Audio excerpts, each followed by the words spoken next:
So in the last video, we ended with this problem, remembering to draw through 15, it would be in quadrant 4. We label our special right triangles. This is a 45-degree reference angle as 1, 1, and the square root of 2. This one is negative because it's in quadrant 4, and our y-coordinate would be negative. Then our secant has a ratio of r over x, which is the same as the hypotenuse over the adjacent. If you remember the geometric definition, they are all the same thing. For this case, that would be the square root of 2 over 1, which is in more simpler form of the square root of 2. Let's do a couple more of these to make sure we have them down pat. Let's do one in radians just to be safe, and we're going to have fun with our trig functions. So let's just say the cosecant of negative 3 pi over 4. Okay, well, I'm not one that likes things in radians, so I convert this to degrees so that I can see it a little bit better. So negative 3 pi over 4, when I convert it to degrees, I multiply by 180 over pi. The pi's cancel. This is what? Negative 540 over 4, which would be negative 135 degrees. So if I were to sketch that out real quick, that would be here. It would go like this, right? My reference triangle always goes back up to my x-axis, never to the y, always to the x. Because this is 135 degrees negative, I would be getting all the way back to 180 here, which makes this angle 45 degrees. So 1, 1, and the square root of 2 are the sides of my triangle. Both of my 1's are negative because I'm in quadrant 3. And then if we remember, cosecant is y, is the reciprocal of sine. So that would be r over y, which is the square root of 2 over negative 1, or negative square roots of 2. The tricky ones are your 30, 60, 90 triangles, by making sure your placement of the 30 and the 60 are correct. Well, let's just do something like, let's do the cotangent of 150 degrees. So this is nice because it is positive, so it would be in quadrant 2. There's my 150 degree angle. My reference triangle comes down here to 150. That means my reference angle is 30. If you remember, across from 30 is 1. Across from my 60, which would be up here, is the square root of 3. And my hypotenuse is 2. In this, because I'm in quadrant 2, my square root of 3 would be negative. Then the cotangent is x over y, or the reciprocal of tangent, which is y over x, or the adjacent over the opposite, whichever form you remember is all right. In this case, that would be negative square roots of 3 over 1, or the negative square roots of 3. Now, all of these examples were over 1 or negative 1. We know sometimes we're going to have a 2 or a square root of 2, so just make sure you always rationalize denominators and have your signs where they should be. Kind of a trick to the trade that we use in remembering our signs is the phrase, all students take calculus. So all students take calculus.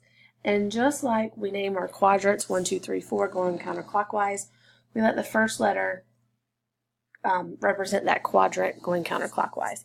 What this means is all trig functions are positive in quadrant 1, all of them. In quadrant 2, sine and its reciprocal cosecant are positive, meaning all the other 4 are negative, and that's because the x value here in quadrant 2 is negative. In quadrant 3, tangent and cotangent are positive, and that's because the x and the y are negative, so a negative over negative has to be a positive. So tangent and cotangent are the only ones that are positive here. Sine, cosine, secant, cosecant, all of those are all negative. Then the last one in quadrant 4 is cosine and secant are positive, and that's because the y is negative here, so then sine and cosecant have to be negative, so do tangent and cotangent since they have a negative y involved. So that kind of helps us test our signs. If we're in a certain quadrant, we know certain things have to be positive or negative. So just remember that little phrase, all students take calculus, and it tells us where things are positive. All right, the next thing is what happens if we're on a quadrant angle. So for example, if we're told to find the exact value of 90 degrees. So 90 degrees is right here, right? There's no way to draw a triangle on here. It would be like this or over here. It's kind of weird. But what I do know is that the unit circle always has a radius of 1. So this is 1, and my ordered pair would be 0, 1, right? And remember, like I said, the unit circle has a radius of 1. So if I wanted to say find the sine of 90 degrees, remember my form for trig is y over r. Well, y in this case is 1. R is always 1 for the unit circle. And so that would just give me 1. So quadrant angles, 90-degree multiples, positive or negative, will always be zeros, positive or negative ones, or undefined. Because remember, sometimes if we have a 0 in the denominator, it would be undefined. For example, the tangent at 90 degrees, that's y over x, and that would be 1 over 0, which is undefined. Okay, so when you're dealing with these quadrant angles, those multiples of 90, you have to remember that r will be 1, and that your x or your y's are either zeros or positive or negative 1s. So let's see if we can do a couple of these examples, maybe a little bit more complicated than 90. So let's do, what about the tangent of 3 pi? So again, whenever I have radians, I convert. So 3 pi times 180 over pi is 540.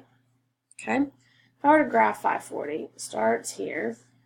That's 90, 180, 270, 360. So this is more than a circle because it's more than 360. So after 360 is 450, and then 540 is right here, this dot right here. So think about it. I went all the way over here. That's negative 1, 0 is that ordered pair. I'm looking at tangent, and tangent again is y over x. So in that case, this is 0 over negative 1, which is 0. So your tangent and your cotangents are where your undefineds are going to be. If it's on the x-axis, whether it's the left side or the right side, tangent's 0 and cotangent is undefined. Where if it's on the y-axis, then tangent will be undefined and cotangent will be 0, and that's because of the placement of the 0. So just remember your quadrant, points are 1, 0 on the right side of the x-axis, 0, 1 on the positive side of the y-axis, negative 1, 0, and then 0, negative 1. Those are your quadrant angles. And the directions for this would be find the exact value of the trig function. Sometimes whenever we see that, people will just convert the 3 pi to 540 and make 540 the answer.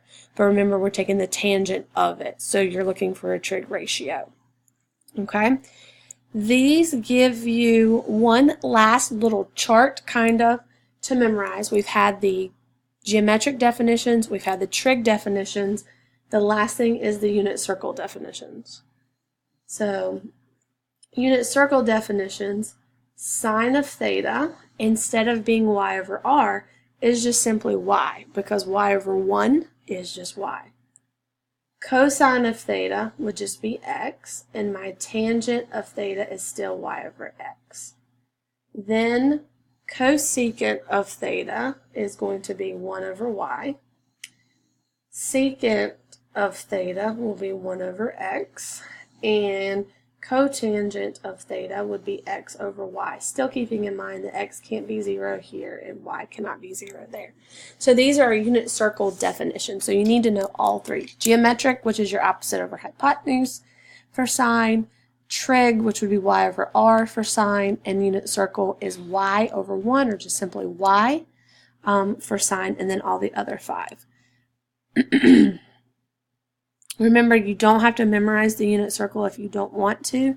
A picture of the unit circle is on page 346 if you actually want to see all the little points drawn in and out. If you, let's see if I can show you. So this is what it looks like in your book. Right there, all the points of the unit circle. If you just go one time around, but remember if it's over 360, you can kind of go around and just be coterminal angles. You can memorize this if you want to, but if you don't, I always use the reference triangles. There is also a little hand trick that sometimes you learn, which I can show you later. But whatever you do, you got to know these units, these ratios. Okay. Then the last thing are examples like this, and these I think are kind of fun because they're like a little puzzle. I don't know what number we're on. We're just going to start back over at 1. So if I say find cosine of theta and tangent of theta if sine of theta is 3 over 7 and I know the tangent of theta is less than 0. So because now we've talked about the different quadrants, I can give you a ratio, but you don't know what quadrant it is in. Sine is 3 over 7. Great. But that could be in quadrant 1 or it could be in quadrant 2 because sine is positive in Q1 or Q2. So this is Q1 or Q2. This tells me tangent is negative. Well, that only happens in 2 spots. That happens in Q2 and Q4 because remember, everything's positive in quadrant 1 and tangent's positive in quadrant 3. Looking at this, the only place this could land is in Q2. So that is where I would draw my triangle. And remember, I'm just finding ratios, so the angle does not matter. Sine is y over r, so that would be 3 over 7. Using the Pythagorean theorem, this side would be the square root of 40, and because it's in quadrant 2, it's negative square roots of 40. You can break that down into 4 and 10, so this is negative 2 square roots of 10 if you want. That's perfectly fine. So then if we found the cosine of theta, that would be negative 2 square roots of 10 over 7. And then the tangent of theta would be 3 over negative 2 square roots of 10, which ends up becoming 3 square roots of 10 over negative 20. You can put the negative with the numerator or the denominator. It doesn't really matter. Okay, let's do a couple more of these just to make sure we have it down pat. So then what if we had the secant of theta is 3, sorry about that, and sine of theta is greater than 0. Well, secant is cosine's reciprocal, so it is positive where cosine's positive. So that is obviously Q1 and Q4. Sine is positive in Q1 and Q2, so this has to be in Q1. I draw this, here we go, there's my theta. Secant, if you remember, reciprocal of cosine, so that's r over x. So that means this is 3 over 1, because it's a 3 over 1, right? Then that would make this the square root of 8, or 2 square roots of 2, if you reduce it down. We're looking again for the cosine of theta and the tangent of theta. Well, the cosine, we can just use our original, it's 1/3, but our triangle does show that. And then the tangent would be 2 square roots of 2 over 1, or just 2 square roots of 2. Okay, we're going to do one more example real quick. Nope, we're running out of time. So just pay attention to the examples in the book. There's some good ones where things are undefined, so just be really careful with those. If you have any questions, please let me know.